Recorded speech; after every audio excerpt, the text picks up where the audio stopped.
Kyolina Nantongo oliwa. Alo akuba hiti omwaka guno. Nabivanako. Yozo oli mulumula paka mwaka gujja. Such a beautiful song, oliwa. Yes, and ngabulijo abera senji. Yagambya atya okuteeka obulago ku kibegabega. Fashion nino tojazi soboleze engoye z'abakyalo zirabe bulabi. So kanoka. Kalungi. Oli akwatako n'akakichi. Ne kumanda eno kusaawa zino kyekinzize mu bwongo adinza enkole ntya nga kyenninawo osobola okufuna akadresi bwe kati n'obusinga obulala obulungi obw'omulembe okuva ku CNG asangibwa Makindye ng'oyise mu bitaala n'oyambukirawo ku mukono ogwa left oba olaba edduuka lye eddene n'ekipande weekiri CNG Fashion Collections oba n'omukubirako ku 0758591816 abasobola okuwa obuvazi bonna bwe weetaaze. Uncle Evans bannamaddamu bbanga abajjukiza 29 guno omwezi gwe tulimu Freedom City egenda kuwuuma, Freedom City egenda kubaamu ekitabangawo mu ggwanga muno. Nganti lulembeggereza wammwe omwana wa jjajja ayimba ennyimba z'omukwano olutiko ne lukuyiika ali singo talina mutima gwe yali amenye bamenya bumenyi. Abakyala mwenna ng'ekibambi kyeva ne kikwasa ekisa obere no gamba baba oba ngende nakyekyusiza ekikiyiti nogamba naye nebakwata tebatuukika ku mwenna mujje ku Freedom City tunaabalitetenkanya mwenna emizika mulina nene ensonga enkulu bamukuba ennyondo mujje tumunazeeko amaziga tegamuggwangako ako tukajjemu ak'ennyondo tukaleke tufuneyo nsonga kyendala amaziga g'obwomu empewo ne bano omusajja no naye atava ku lujja yalina obuzibu tumutwale prize mbakojja bamweddagala kiveewo omwaka gujja nno tugenda goba abantu ku lujja bangi naye ate Evans yasinga bugembe obukulu baatandise okwekaza bugembe omubuuza nti nno owasaddi nagana nti lwakuba nawe mulabye nze ndi mu maaso ga kamera kati gwenji kukinuzeemu ombuulire mulekeraawo bino bayinterviewinga bannamawulire bugembe watandika okutubuulira nga bwogenda wasa 210 tuwasizza tuzadde okyali awo n'abaana banaatera okufumbirwa naye nga Uncle Evans abategeeza bane mugere muwage Freedom City muyagire gabeera omutwalo gumu VIP girabeera emitwalo 3 bw'anaava wajja kugenda mu bitundu by'eggwanga ebyenjawulo ng'agendayo. Uncle Otalo yamazeeyo abulayo ku arena ekawanda nembalala bannange yonna mulaba omwana oyo David Taro gwe tubagamba yoli yali akola enviiri naye kati nga yakivaako so abantu bembala temutabulwa nemugamba nyowe twetaaga obukaros nedda yakivaako yakizuula nti yali yeefera so kati enviiri asala nnungi era si yoli ow'empale eza ttaanaapu kati zayambala zimukwatamuko wano mu ntumbwe naye era oyo owakazi nakaliko kakeeko kano kakyakalina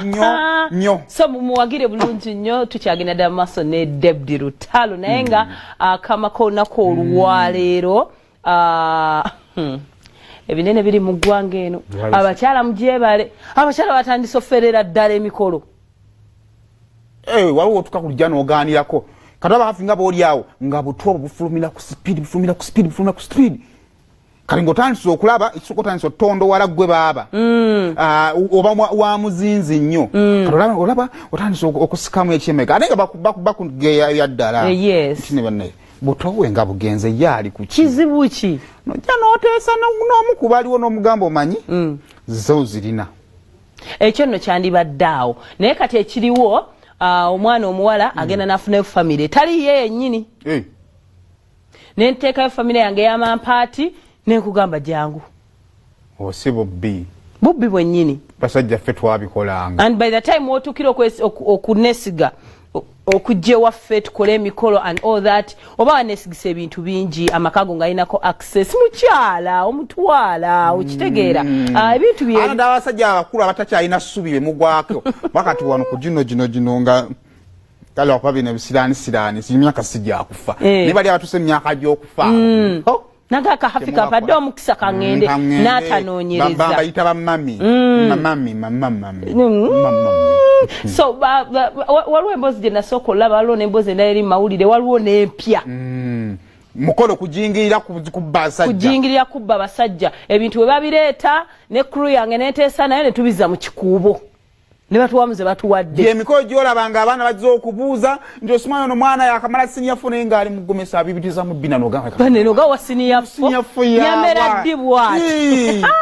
ng'ayava mu kukula n'amera. I know. By the way, there is a very big question mark and emikolo ejeji nga jiri kuva nnyo ne ku nnono nga bakalukalu they have nothing to lose. Senga ne yefunugula kinukamane senga waawo ndala senga ono n'omuko yennyini mutayi n'agamba oba nakola mu kunsobi maama najja ng'alinga maama wa mukyala wa sipapa iba nanga ali ate nyazaala wa sipapa abasinga babatadde nyazaala akyali mu kkomera baamuta baaba nazaala baamuta nyazaala talina sukaali atalina pressure talina nazaala omumyufu atamanyi mwana we ebinano bitulamu n'ogamba neddala naye n'ensonga kwevudde kati ate tukyefiirayo papa akuleetera okulowooza tugende mu maaso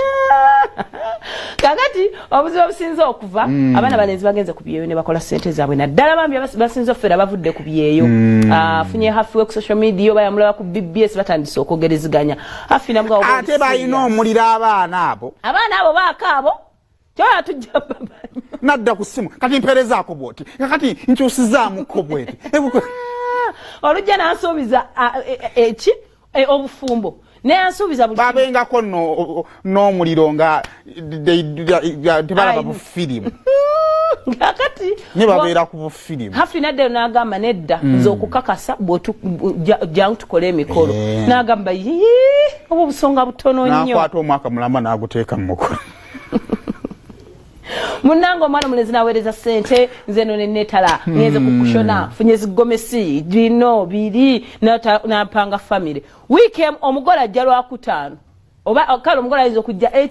ekinene ennyo ndoozanga ku Mande ku Lwomukaaga nga mikolo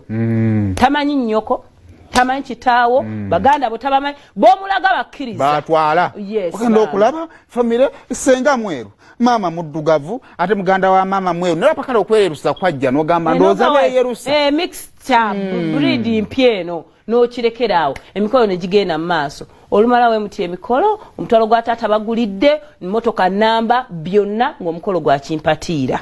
so mbadde nkubiriza abantu ebintu by'emikolo nono tubijjemu ekyejo tubijjemu omuzannyo tubijjemu ki kubanga cases weziri ez'ababbi tukole tuti nga bw'onooba ng'oyagala oggula ettaka nga tujja ntibasomesa oba oyagala oggula ettaka kola bwoti following genda mulanzi find out plot number kyeyo ani nannyini kyapa kyali kivudde mikono gyani kiriko kaviyeeti era ku nsi n'olaba ku nsi tewali kiruma n'ogamba nabbanja ono mutegedde njagala antwala ewaka nga naye muli serious buli kimu olaba kitambula ogenda kizuula nga yanobako naawe ekyo kikulu nnyo nga n'ebifaananyi by'ebbagawo ebiri abamu babakazi bamwe bemuwasa bebako tugenda nokizuula abamu babakoze ebintu bingi nnyo naye lwakuba mwe temwefiirayo nabbanja okubanga wabeerako ko ku mbaga nga bbawo yali ayambadde zina suuti ennene so bambi ebintu